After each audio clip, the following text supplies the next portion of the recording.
presidential election, I was able to find out that John McCain's ancestors was one of the largest slave owners in Mississippi, in a county called Carroll County.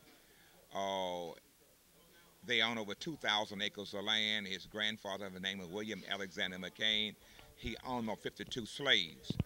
That wealth has been passed down to generation to generation. John McCain is the recipient of that wealth that has been passed down.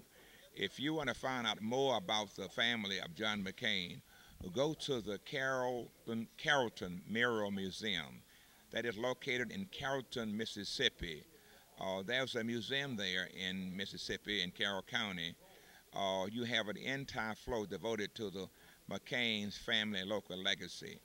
I don't think anybody should be allowed to become president of the United States when they life made their whole living, their family made their whole living off of slavery, and this wealth had been passed down to generation to generation.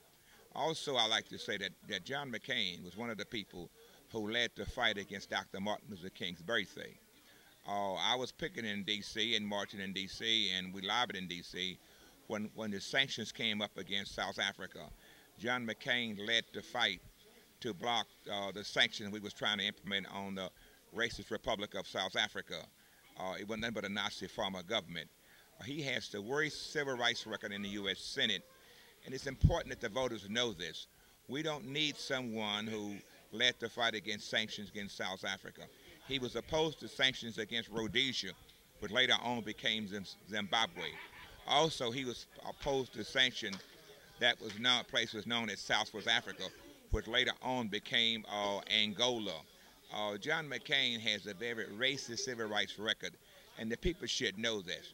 Use your brains when you're going to polls to vote on election day. Don't vote on your emotion.